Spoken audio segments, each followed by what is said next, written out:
یہ ہے ایک سال کا کمپیریزن۔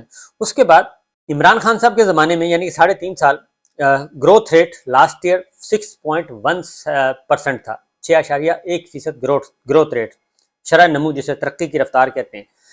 پچھلے ایک سال میں ڈار صاحب کے 0.3% شرح نمو رہی، ترقی کی رفتار رہی۔ اس کے بعد ایکسپورٹ 13% گری، زر مبادلہ یعنی کہ جو ریمیٹنس آتے تھے وہ 13% وہ گر گئے ہیں۔ زر مبادلہ کے ذخائر میں مسلسل کمی آ رہی ہے اور 4-5 ارب ڈالر رہ گئے ہیں اور وہ بھی مانگے تانے کے ہیں، اپنے نہیں ہیں۔ 90% بیرونی سرمایہ کاری میں کمی آ گئی ہے، 90%، اور یہ الارمنگ ہے۔ اور ایک سال میں 17 ارب ڈالر کی کمی ہوئی ہے ایک سال میں، اور اس کے ایک سال میں صرف 17 ارب ڈالر کی کمی ہوئی، کس میں؟ ایکسپورٹ میں، ریمیٹنس میں اور بیرونی سرمایہ کاری میں۔ اور ایک سال میں ڈار صاحب نے 15,000 ارب روپیہ لون لیا ہے، 15,000 ارب روپیہ ایک سال میں۔ اور عمران خان صاحب کی جو گورنمنٹ تھی اس میں 3.5 سالوں میں 18,000 ارب روپیہ لیا گیا، یعنی تقریباً یہ 5-6 ہزار ارب پر اینم بنتا ہے 3 سالوں کا، 6,000 سے کم بنتا ہے 3.5 سالوں میں۔ تو ان کا یہ ہے، ان کا 3.5 سالوں میں 18,000 ارب اور ایک سال میں 15,000 ارب روپیہ لون لیا گیا۔ اسی طریقے سے مہنگائی کی شرح عمران خان صاحب کے زمانے میں تھی 12% اور اب ہے مہنگائی 38%، اور جبکہ عام خوردونوش اشیاء جو خوردونوش ہیں کھانے پینے کی، اس میں مہنگائی ہوئی ہے 48% ایک سال میں، 48%۔ سری لنکا میں یہ مہنگائی 25% ہے، جہاں پہ لوگوں نے جلاؤ گھراؤ کر دیا تھا اور ایوان صدر جلا دیا تھا، وہاں پہ 25% ہے۔ اور وہاں پہ جب یہ اکانومی کی بدترین صورتحال ہوئی تو وہاں پہ نہ ہی آرمی ایکٹ آیا، نہ ہی آفیشیل سیکرٹ ایکٹ آیا، اور نہ ہی وہاں پہ فوجی عدالتیں لگیں، لیکن یہاں پہ 48% ہو چکی ہے۔ تیل جو ہے وہ 30%، تیل کی قیمتوں میں 30% اس وقت عالمی منڈی میں کمی ہو چکی ہے۔ اشیاء خوردونوش اور جو خام تیل آتا ہے اس کی بات کر رہے ہیں۔ ایک سال میں 30 ارب ڈالر جو ہے جی اس کا ہمیں ٹیکہ لگا ہے ایک سال کے اندر۔ اس کے ساتھ اب آئیں ذرا دوسری جانب، اب جو اقتصادی سروے ایک سال کا، یہ بھی سرکاری اعداد و شمار ہیں، اقتصادی سروے پیش کیا جاتا ہے، اس کے مطابق معدنیات کے شعبے میں شرح نمو 4.4% کم منفی رہی ہے، منفی 4.4%۔ مینوفیکچرنگ کی گروتھ منفی 7.9%، تقریباً 8%۔ تعمیرات کا شعبہ گروتھ منفی 5.5%، اور انڈسٹری کی شرح نمو 2.9%۔ اور اسی طریقے سے برآمدات کا جو ہدف وہ میں نے آپ کو بتا چکا ہوں، نہیں پورا ہو سکا، اور 25 ارب 36 کروڑ ڈالر جو ہے وہ برآمدات رہی۔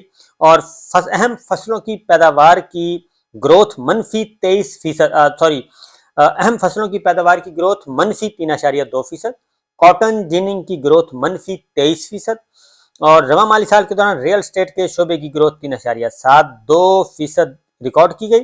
زر مبادلہ کے ذخائر اس وقت 4 ارب ڈالر ہیں، جبکہ ہم نے دینے ہیں 30 ارب ڈالر واپس کرنے ہیں ہم نے۔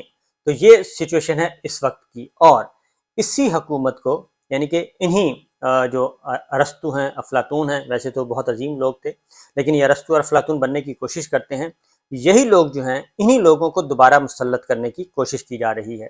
یہ ایک سال کی کارکردگی ہے موجودہ گورنمنٹ کی اور 14 جماعتی حکمراں اتحاد کی، اور یہ کہتے ہیں کہ عمران خان صاحب جو ہیں وہ مساق معیشت نہیں کرتے۔ مساق معیشت وہ تو باہر بیٹھا آدمی ہے، وہ تو اقتدار سے نکال دیا گیا، 1.25 سال اس کو ہو گیا باہر بیٹھا ہے، 1.25 سال ہو گیا ان کو ڈرائیونگ سیٹ پہ بیٹھے ہوئے، مائنس عمران خان سب کے سب بیٹھے ہیں، اور اسٹیبلشمنٹ کی بھرپور سپورٹ حاصل ہے، ہر طرح کی سپورٹ حاصل ہے، بنیادی انسانی حقوقوں کو پامال کیا جا رہا ہے، اور جیلوں سے اس وقت جیلوں میں تقریباً 12,000 سیاسی قیدی گرفتار ہیں۔ پاکستان تحریک انصاف کے کوئی ہی شاید ایسا لیڈر ہو، کوئی ہی ایسا رہنما ہو، کوئی ایسا کارکن ہو جس کے خلاف مقدمہ درج نہ کیا ہو، اور اس وقت لاہور ہائی کورٹ ہو، اسلام آباد ہائی کورٹ ہو، سندھ ہائی کورٹ ہو، پشاور ہائی کورٹ ہو، بلوچستان ہائی کورٹ ہو، اور ماتحت عدالتیں ہوں، وہاں پہ ساری کی ساری جوڈیشری اس وقت وہ پاکستان تحریک انصاف کے عمران خان اور ان کی کابینہ اور اس کے نیچے ان لوگوں کے خلاف کا مقدمات سن رہی ہے، اس کے علاوہ کوئی اور کام نہیں ہے۔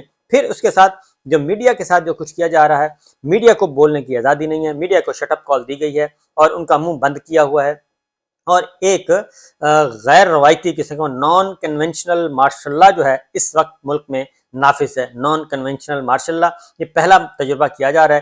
اس لیے اب اس وقت صورتحال یہ ہے کہ آپ پہلے تو صرف یہ تھا کہ آپ نے اسٹیبلشمنٹ کے خلاف بات نہیں کرنی، اس کے بعد اگلا سٹیپ یہ آیا کہ نہیں، اب آپ نے عمران خان کے حق میں بھی بات نہیں کرنی اور اس کا نام بھی نہیں لینا.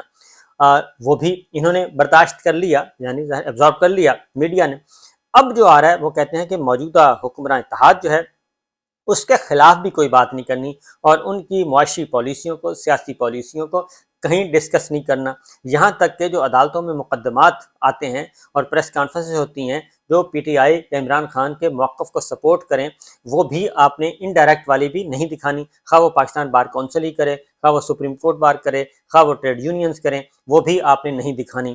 تو ایک طرف اس حد تک نان کنونشنل مارشل لا کے ذریعے آئین کو فارغ کر دیا گیا ہے اور آئین تو ایک ردی کی ٹوکری میں ڈالا ہوا ہے، اور باقی سارے کے سارے کام وربلی، یہ پہلا تجربہ پاکستان میں کیا جا رہا ہے کہ کس طریقے سے ایک مارشل لا لگائے بغیر آپ مارشل لا کو نافذ کر سکتے ہیں، مارشل لا لگائے بغیر آئین کو کیسے معطل کر سکتے ہیں، مارشل لا لگائے بغیر آپ جوڈیشری کو کیسے نان فنکشنل کر سکتے ہیں، اداروں کو نان فنکشنل کر سکتے ہیں. وہ یہ سارے کا سارا ہو رہا ہے. یہ میں نے ساری اکانومی کی صورتحال جو انہی کے اپنے، جو ان کے اپنے اعداد و شمار ہیں، یہ ہمارے نہیں، سرکاری اعداد و شمار میں نے آپ کو بتا دیے ایک سال کے اندر اندر کیا کیا کیا گیا. لیکن مسئلہ یہ ہے کہ پاکستان تحریک انصاف اگر واقعتاً اتنی نالائق اور نااہل تھی تو پھر تو ان کو تو بہت اچھا کام کرنا چاہیے تھا اور یہ ساری کی ساری جو ڈیفیشنسیز ہیں ان کو ختم کرنا چاہیے تھا. یہ ڈیفیشنسیز ختم کرنے کے بجائے مزید اس میں انکریز ہو گئی ہے. اور سب سے بڑی بات یہ ہے کہ پاکستان میں اس وقت بنیادی انسانی حقوق، جس کو کہا جاتا ہے کہ یہ فرضی انسانی حقوق کی کہانیاں ہیں، تو فرضی انسانی حقوق کی کہانیوں کا اثر یہ ہے کہ پاکستان میں بیرونی سرمایہ کاری نہیں آ رہی. اس کی وجہ یہ ہے کہ پاکستان میں رول آف لا نہیں ہے، عدالتوں کے فیصلوں کو نہیں مانا جا رہا اور آئین کو پامال کیا جا رہا ہے. جب یہ ساری باتیں باہر جو ہمارے غیر ملکی سفارت خانے ہیں وہ بیٹھے یہ مانیٹر کر رہے ہوتے ہیں، وہ دیکھ رہے ہوتے ہیں کہ اس وقت پاکستان میں کون سا طرز حکومت چل رہا ہے اور پاکستان میں حکومت کس کی ہے. تو یہ ان کو بھی روز روشن کی طرح عیان جیسے ہوتا ہے، دیوار پہ لکھا ہوا ہے کہ اس وقت حکومت کس کی ہے اور کس طریقے سے چلائی جا رہی ہے. لوگوں کو اغوا کیا جاتا ہے، لوگوں کو اٹھایا جا رہا ہے، اور سپریم کورٹ کے ایڈوکیٹ ریاض حنیف راہی جو کہ اہم ترین مقدمات کی پیروی کر رہے تھے اور پیٹیشنر تھے، ان کو اٹھا لیا گیا. ان کے بیٹے اسلام آباد ہائی کورٹ میں پہنچے ہیں اور کہا جا رہا ہے جی ہمیں نہیں پتہ. عمران ریاض خان بدستور مسنگ پرسن میں شامل ہیں، ان کے بارے میں کہا جاتا ہے جی ہمیں نہیں پتہ. علی محمد خان صاحب کو 5ویں مرتبہ گرفتار کر لیا گیا ہے، 5ویں مرتبہ. شہریار خان افریدی بدستور جیل میں ہیں، عالیہ حمزہ جیل میں ہیں، ڈاکٹر یاسمین راشد جیل میں ہیں، میاں محمود رشید جیل میں ہیں، سینیٹر اعجاز چودھری جیل میں ہیں، اور عمر سرفراز چیمہ جیل میں ہیں. اور اس طریقے سے بے شمار لوگ جو ہیں وہ جیلوں میں ڈالے ہوئے ہیں بغیر کسی ان کو ٹرائل کے، اور ان کو ایکسٹینڈ کیا جا رہا ہے. 14 دن کے، 20 دن کے، 10 دن کے ریمانڈ لیے جا رہے ہیں اور مقدمات جو ہیں وہ وہیں کے وہیں ہیں. بس ایک ہی ہے کہ جناب آپ تحریر فرما دیں اور تحریر کریں کہ میں پاکستان تحریک انصاف چھوڑ رہا ہوں، عمران خان کو چھوڑ رہا ہوں اور میں سیاست سے کنارہ کش ہو رہا ہوں، اور اس کے بعد پھر اگلی جو گاڑی ہے وہ تیار ملے گی آپ کو. تو صورتحال یہ ہے کہ ایک ریلو کٹوں کی ایک نئی فوج تیار کی جا رہی ہے، اور باقی باتیں انشاءاللہ اگلے ولاگ میں. اجازت دیجیے، اللہ حافظ.